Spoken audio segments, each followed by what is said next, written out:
Hello everyone. आज हम illustration 20 और इलस्ट्रेशन 21 करेंगे। So let's start it. On April 1st 2012, Z Limited purchased a plant for rupees 5 lakh. On 1st October in the same year, additional plant costing rupees 2 lakh was purchased. On 1st October 2013, the plant purchased on 1st April 2012 has having been obsolete and sold off for rupees 2,65,000 and so on. इस तरीके से information given है। Firm 10% per annum की rate से depreciation लगाती है और original cost per लगाती है। अकाउंट्स एवरी ईयर 31 मार्च को क्लोज होते हैं। क्वेश्चन में प्लांट अकाउंट, डेप्रिसिएशन अकाउंट और प्रोविजन फॉर डेप्रिसिएशन अकाउंट बनाना है। साथ में अकाउंट 3 अकाउंटिंग ईयर्स तक बनाने हैं, यानी कि 31 मार्च 2015 तक। अगर ये डेट नहीं भी गिवन होती then we will calculate 2012 to 2013 1, 2013 to 14 2 and 2014 to 15 3 years. So in this way you have to prepare 3 accounts. So let's start this question. First of all, 1st April 2012 को एक प्लान परचेज किया, फिर in the same year 1st अक्टूबर को purchase किया. We will note down this entry in plant account. April 1st को, फिर October 1st को.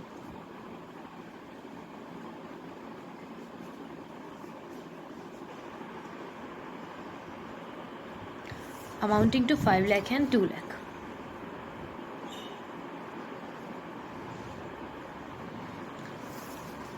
उसके बाद ट्रांजेक्शन है 1st October 2013, but we know कि यहाँ पर तो सिर्फ 31 मार्च 2013 तक की ट्रांजेक्शन आएंगी, क्योंकि उसके बाद नेक्स्ट अकाउंटिंग ईयर स्टार्ट हो जाएगा.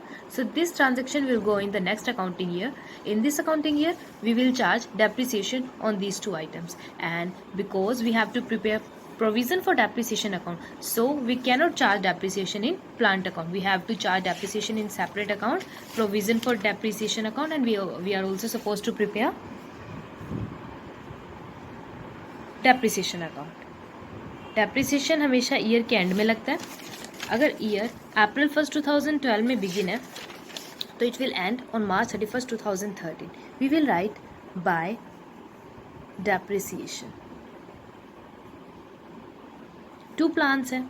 फर्स्ट प्लांट पे जो डेप्रिसिएशन लगेगा वो होगा 10% पर है ना, 5 लाख का 10% 50,000. और सेकेंड प्लांट जो है 2 लाख का 10% 20,000. बट बिकॉज 6 मंथ्स का चार्ज होना है तो कितना लगेगा 10. 6 मंथ्स का क्यों चार्ज होना है, कब खरीदा है, अक्टूबर 1st को, राइट, अक्टूबर 1st को.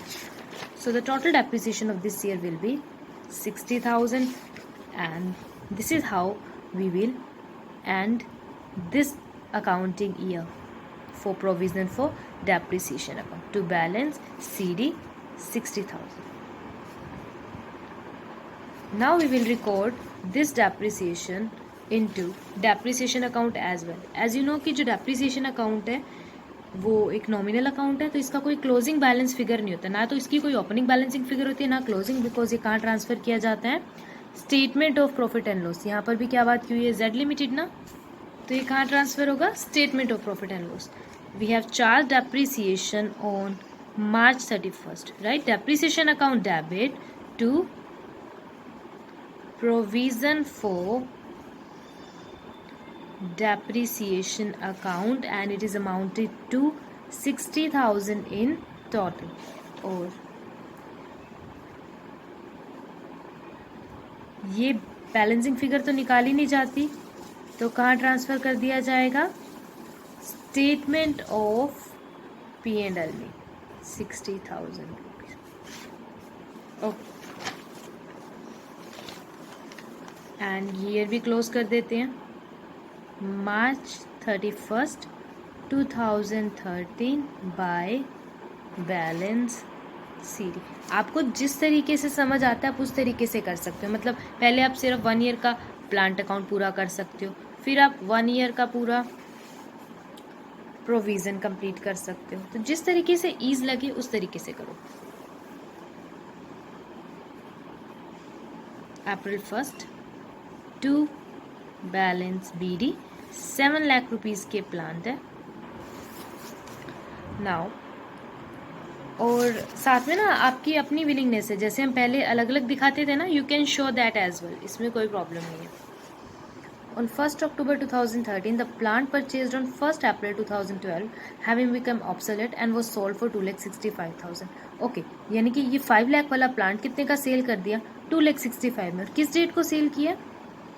1st अक्टूबर। तो 1st अक्टूबर तक डेप्रीसिएशन चार्ज होगा, राइट? एक प्लांट सेल किया, पहले तो प्लांट अकाउंट में देखते हैं क्या क्या होगा।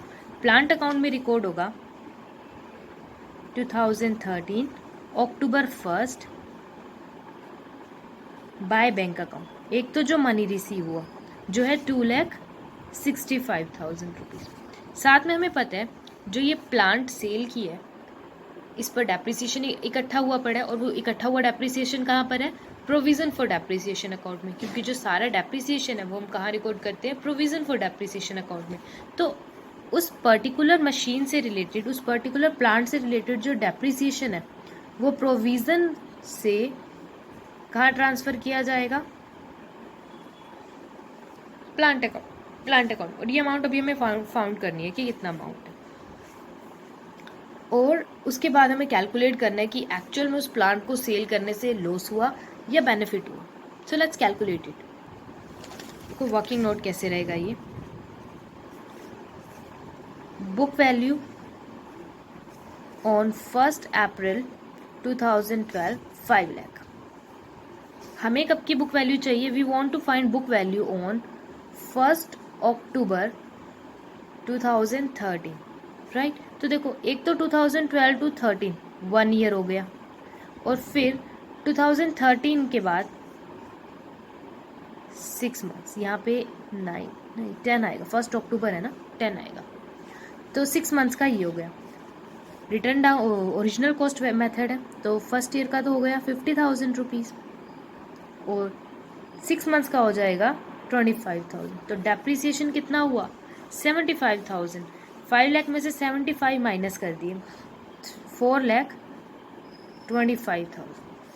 और सोल्ड कितने का किया? 2,65,000। सो इन दिस वे कितने का लॉस हो गया? 1,60,000 रुपीज़ का। तो लॉस हो रहा है। अक्टूबर 1 को एक और ट्रांजेक्शन होगी, by loss on sale of plant, which is depreciation कितना इकट्ठा हुआ है? Total 75,000 rupees. लॉस कितना हुआ है? लॉस हुआ है 1,60,000 रुपीज़ का, राइट? और क्या कोई और प्लांट खरीदा है हमने?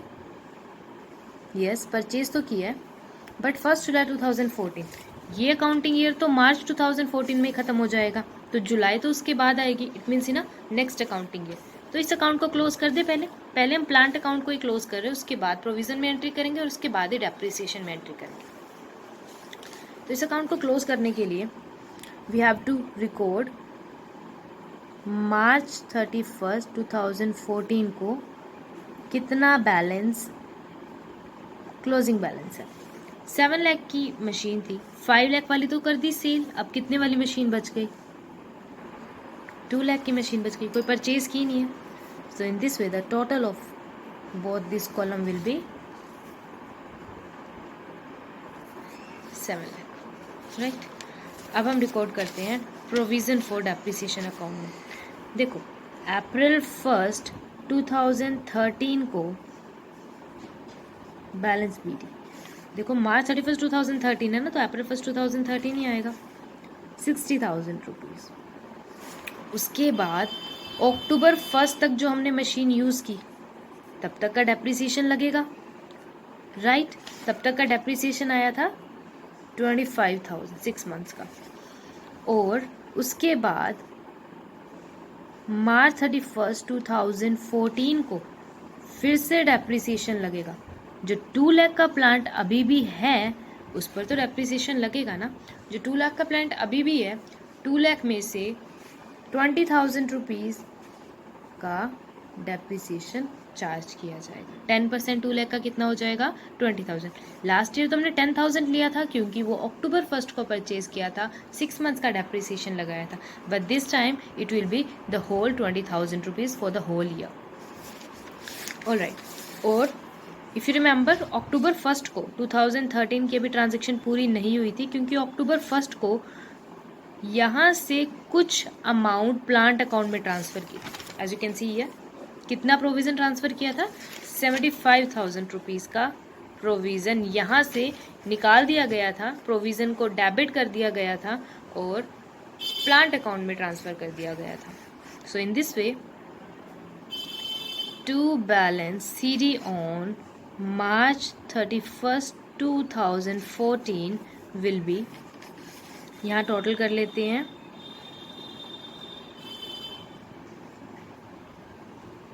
1,05,000 में से 75,000 को डिडक्ट कर देंगे तो आएगा 30,000 rupees. You can say this is your balancing figure. ठीक है, अब डेप्रिसिएशन अकाउंट. डेप्रिसिएशन अकाउंट इस ईयर पहले तो देखते हैं डेप्रिसिएशन किस पर लगा. 2013 में फर्स्ट डेप्रिसिएशन तो लगा था अक्टूबर 1 को, जो प्लांट सेल किया था उस पर 25,000 तो इसी ईयर का था. एक तो 20,000 रुपीज़ वो लगा, और फिर 2014 जो प्लांट अभी भी यूज़ कर रहे हैं उस पर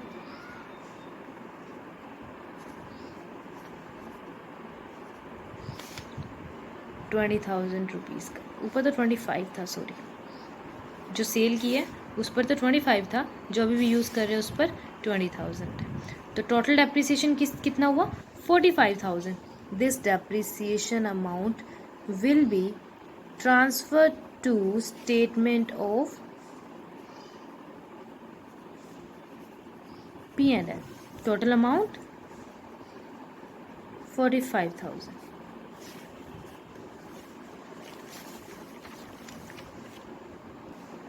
नाउ प्लांट अकाउंट पे हम वापस आ गए हैं. प्लांट अकाउंट में ओपनिंग बैलेंस लिख रहे हैं 2014 April 1 to balance VD 2 lakh. See, on 1st July 2014 new plant was purchased for 8 lakh, and on the same date plant purchased on 1st October 2012 was sold for 1,70,000. इस year दो transaction हुई है. पहले तो 1 जुलाई की ट्रांजेक्शन होगी जब new plant purchase किए, फिर 1 अक्टूबर को ट्रांजेक्शन होगी, क्योंकि जो ओल्ड प्लांट बचा था वो 2 लाख वाला प्लांट बच गया था. ये तो पहले सेल कर दिया, बचा कौन सा था, ये वाला, इसको सेल कर दिया 1,70,000 में. So let's note down the transactions in plant account. Firstly पहले हमने खरीदा July 1, 2014 to bank account 8 lakh rupees. Now अब जो प्लांट सेल की है सेम डेट को की है, 1 जुलाई 2014 को, कितने का सेल किया, 1,70,000 रुपीज़ का. ये प्लांट खरीदा कब था, 1 अक्टूबर 2012 को. So book value on 1 October 2012, that was 2 lakh rupees, and we want to find out the book value on 1st July 2014, right? This is our motto.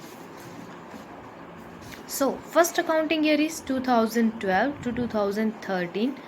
कितने मंथ्स हो जाएंगे, 6 मंथ्स, क्योंकि 1 अक्टूबर को खरीदा है तो 31 मार्च तक कितने हो जाएंगे, 6 मंथ्स. उसके बाद 2013 टू 2014 ये तो कम्प्लीटली रहा है, दैट इज़ 1 ईयर. और उसके बाद 2014 और 15 का जो सेशन है वो हमने कब सेल कर दिया, जुलाई में, तो it means April, May and June, that will be 3 months. So let's calculate the depreciation, because इस क्वेश्चन में जो डेप्रिसिएशन कैलकुलेट करना है वो ओरिजिनल कॉस्ट पर है. तो अगर हम सिंपली 10% करें तो एक ईयर का 20,000 बनता है, तो हाफ ईयर का कितना होगा, 10,000, और 3 मंथ्स का कितना हो जाएगा, 5,000. तो टोटल डेप्रिसिएशन कितना हो गया, 20 + 10 30 + 5 35. तो 2 लाख में से 35 माइनस किया तो आया 1,65,000. और हमने कितने का सेल किया, 1,70,000. इन दिस वे जो ये डिफरेंस है 5,000 का, व्हाट इज दिस, गेन. तो ये सब कहाँ रिकॉर्ड करेंगे हम, सिमिलरली वैसे ही प्लांट अकाउंट में रिकॉर्ड करेंगे.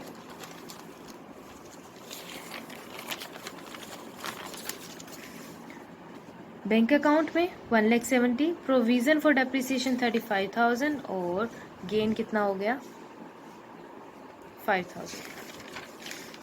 प्रोविज़न फॉर डेप्रिसिएशन अकाउंट में रिकॉर्ड करेंगे, बैलेंस था 30,000, क्योंकि जुलाई में सेल किया है तो जुलाई तक का डेप्रिसिएशन लगेगा, जो कितना था 3 मंथ्स का, वो था 5,000। तो यहाँ कितना आएगा 35,000। आफ्टर दैट जो न्यू प्लांट खरीदा है उस पर क्या चार्ज किया जाएगा, डेप्रिसिएशन। न्यू प्लांट कब खरीदे, on 1 July we have recorded that 8 lakh का खरीदा है ना, तो 8 लाख पे 10% कितना हो जाएगा 80,000, but we have to calculate it up to 9 months।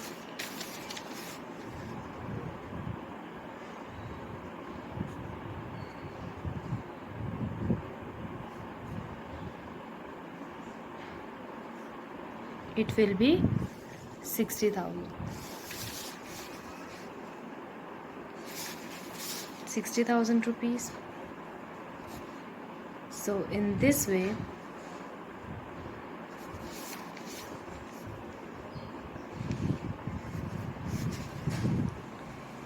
balance CD on March 31st 2015 will be 60,000। अब हम रिकॉर्ड करेंगे डेप्रिसिएशन अकाउंट में।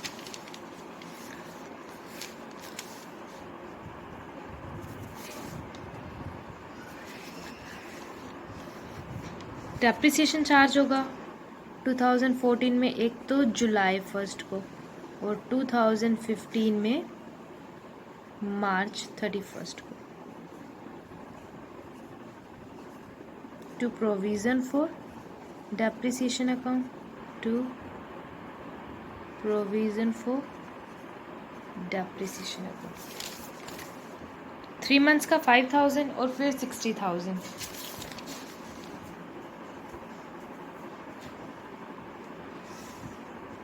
Total depreciation 65,000. We will transfer that by statement of P&L on March 31st. Total amount is 65,000. This will be transferred to 65,000. So this is how you have to attempt the whole question. Now look at the next illustration. Illustration 21. On 1st August 2017, Gador Limited purchased a machinery for 3 lakh. On 1st November 2018, another machinery was purchased for 1,80,000. And on 1 जुलाई इस तरीके से उस machine को फिर cell कर दिया और same year में एक और फ्रेश मशीन खरीदी। क्वेश्चन सिमिलर है, डिफरेंस कहाँ आएगा, जो हमने पहले वाला क्वेश्चन किया उसमें ओरिजिनल बैलेंस मेथड था, ओरिजिनल वैल्यू मेथड था, बट इसमें रिड्यूसिंग बैलेंस मेथड है। डेप्रिसिएशन अब आपको रिड्यूसिंग वे पर चार्ज करना है, तो यहाँ आप जो ध्यान रखना है वो ये जो मशीन्स पर डेप्रिसिएशन है। सो और इसमें आपको 2 ही अकाउंट बनाने हैं, एक तो मशीनरी और प्रोविजन फॉर डेप्रिसिएशन अकाउंट नहीं बनाना है। So you have to try this question on your own. I hope you understood today's lecture. In case of any doubt और problem you can contact me. Thank you.